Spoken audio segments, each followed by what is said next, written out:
Bom, boa tarde a todos os parlamentares. Eu trago a difícil missão, de representar, em nome da coordenação de organização de uma ocupação do 17 de março, titulada pela própria população como Ocupação Novo Amanhecer. Trago a difícil missão de representar essa comunidade perante os vereadores e peço licença para saudar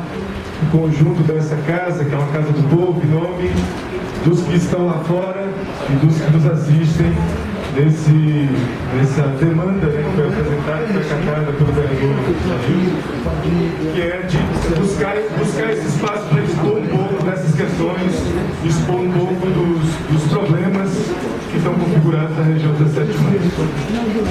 Acho que alguns dos vereadores dessa casa, mediante um convite e um processo de articulação política que foi feita pela comissão organizadora lá da nossa ocupação, mais a Associação dos Moradores do Coqueiral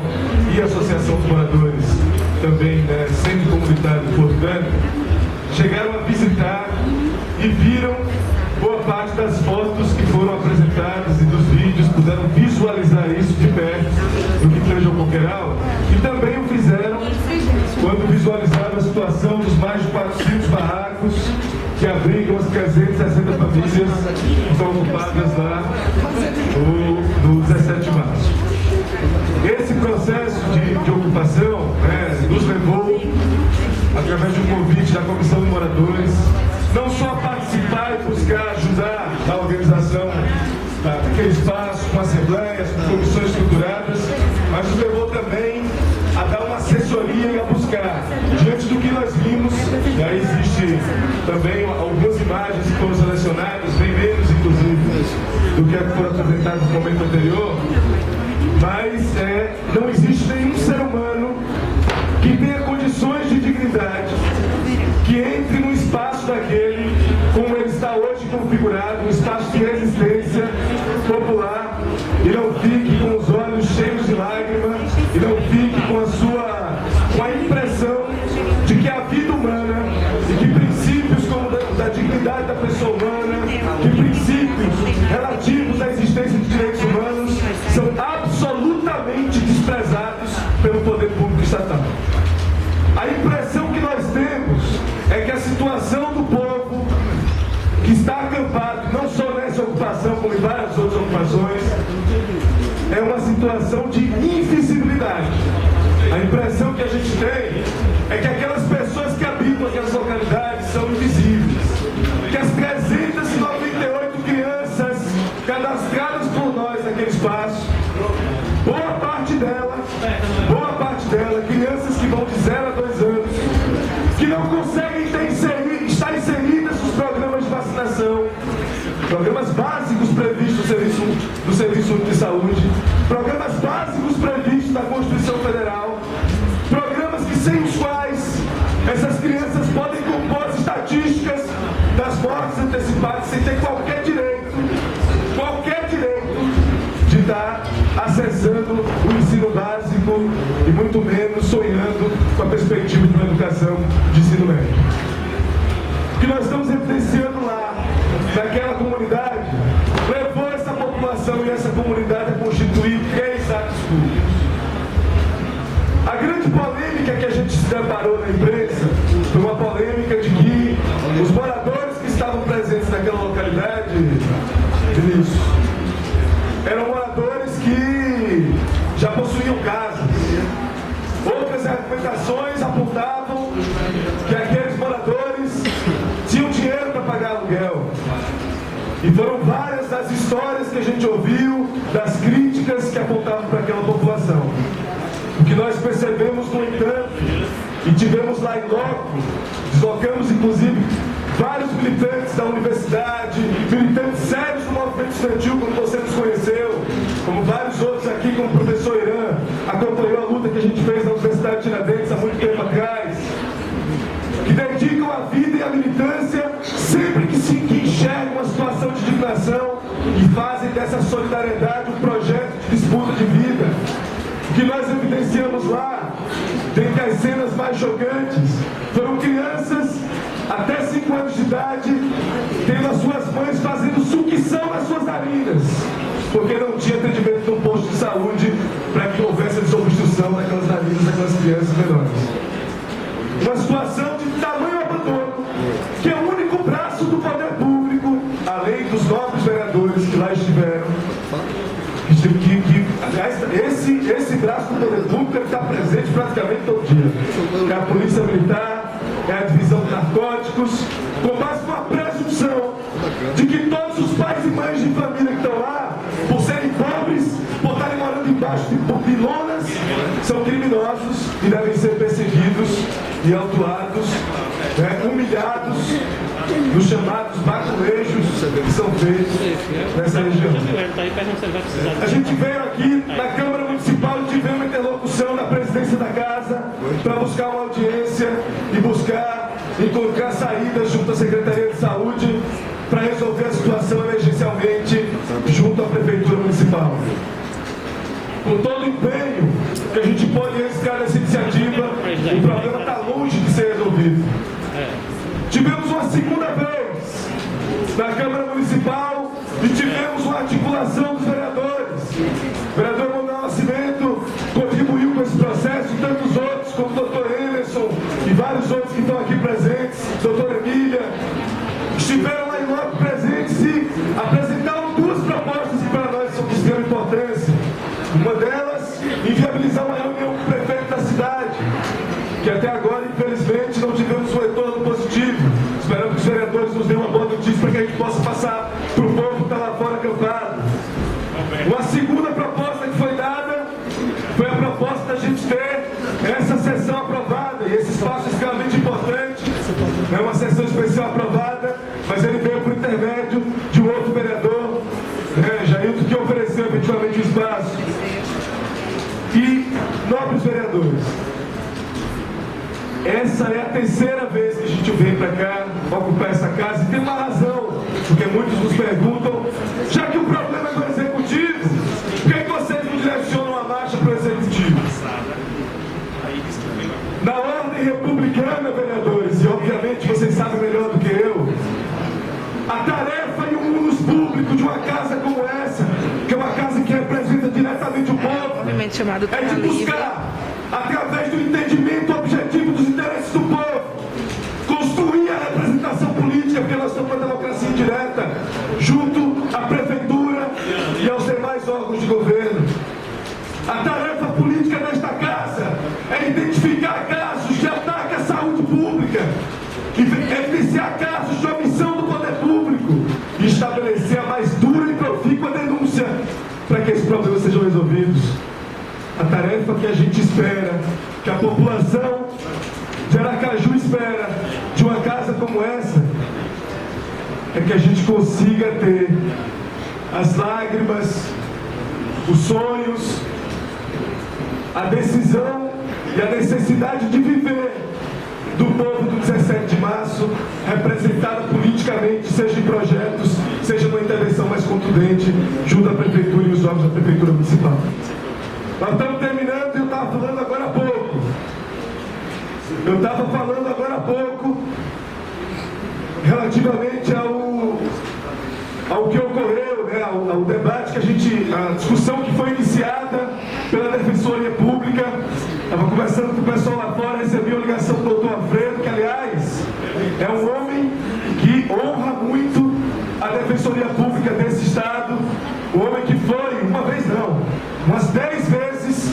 em loco lá, levando doação, buscando informações para ingressar com ação jurídica completa, atuando com a sua função para representar e defender na estrutura pública o povo do 17 de março. E tivemos a notícia de que na semana passada uma liminar havia concedido o direito daquela população a ser cadastrada pela Prefeitura e, se preenchidos os requisitos que essa casa aprovou no que diz respeito, no que tange auxílio moradia, ter a essas pessoas assegurado o direito ao auxílio moradia. E faz uma semana. Nós acreditamos que é de muito bom tom que essa casa se digne do seu dever e cobre o prefeito João Alves Filho e sua assessoria, o seu corpo de secretários, no sentido de realizar para essas famílias a consecução desse cadastramento e a garantia de que essas pessoas consigam ter acesso ao auxílio moradia. Nós estamos buscando uma proposta para resolver o problema, e eu quero falar duas coisas para estar concluindo a minha intervenção. Nós estamos buscando uma proposta para resolver o problema da comunidade 17 de março, mediante uma interlocução que nós conseguimos junto ao secretário do Planejamento, doutor Luciano, aliás, meu colega da Caixa Econômica Federal, um secretário que nos recebeu de forma muito aberta, de forma muito digna, e se esforçou e se empenhou no sentido de buscar soluções para o problema, mas deixou muito claro que a situação efetivamente não depende só dele. Por isso que a gente busca o apoio político dessa casa. A proposta no sentido de ter uma proposta em que a prefeitura, em que a representação do Estado possa estar assegurando a inclusão, principalmente a prefeitura, dessas pessoas no programa habitacional já em andamento, e enquanto essa habitação não é concluída, que essas pessoas possam ter efetivamente o acesso ao auxílio moradia, para poderem ter o mínimo da sua dignidade resgatada, porque vamos analisar o sofrimento que essas pessoas passaram pela omissão do Estatuto do Estado. Já seria suficiente se nós tivéssemos o Ministério Público atuante para enquadrar em crime de responsabilidade não só essa gestão, como a gestão anterior, que foi quem iniciou o problema por conta do processo dos sorteios. Efetivamente, a cobrança que a gente faz hoje é que a gente possa ter a certeza que o conteúdo da decisão judicial não vai ser arrolado, não vai ser efetivamente levado para frente sem qualquer alcance dessa comunidade, desses direitos. E nós queremos ter a certeza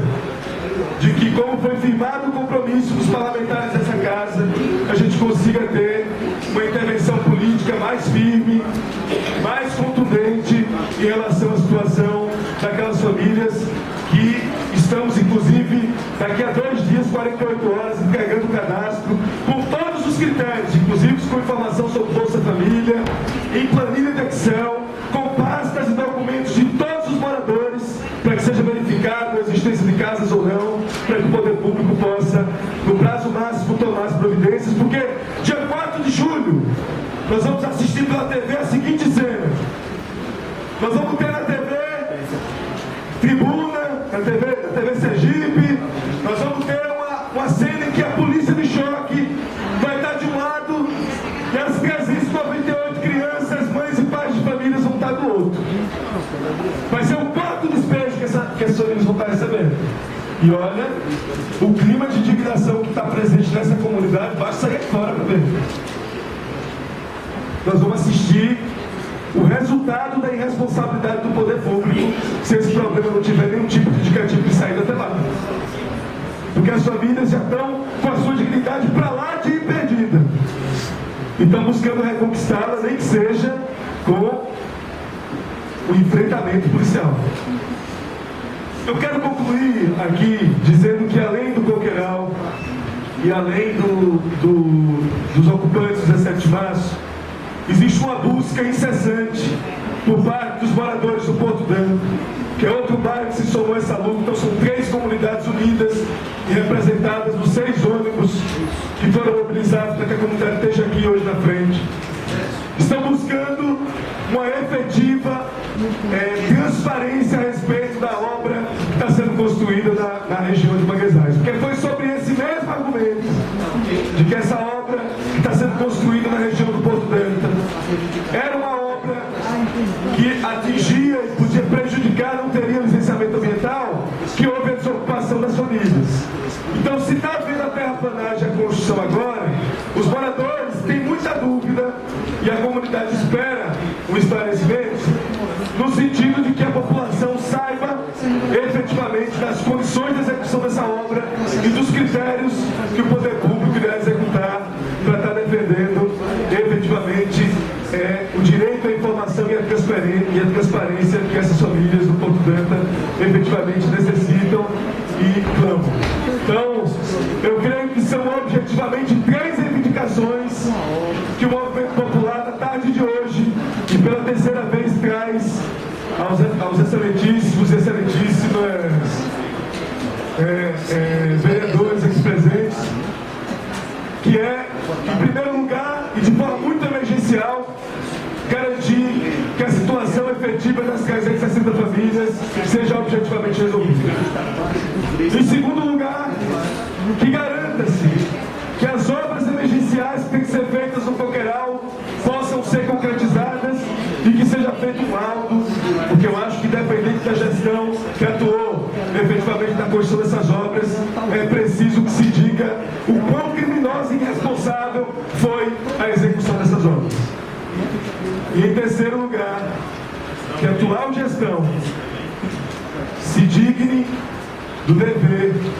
de garantir para toda a população do Porto Danta a efetiva transparência,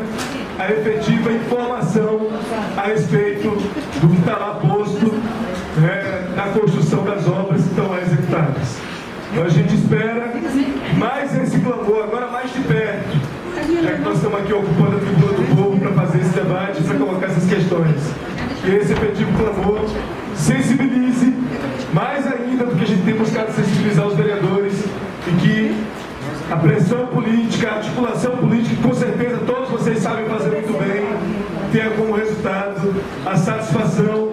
de um grupo social que desde muito tempo é esquecido. É esquecido na infância, quando já vem de uma realidade de extremo desrespeito e descaso. É esquecido na adolescência, quando não consegue ter acesso à educação básica, que é um conjunto de saberes, de valores importantes que devem ser dedicados a alguém na cidade. E também na fase adulta e na fase da terceira idade, quando não tem acesso à habitação e aos seus direitos reconhecidos. Muito obrigado, professor, pela participação. Queria passar a palavra para o vereador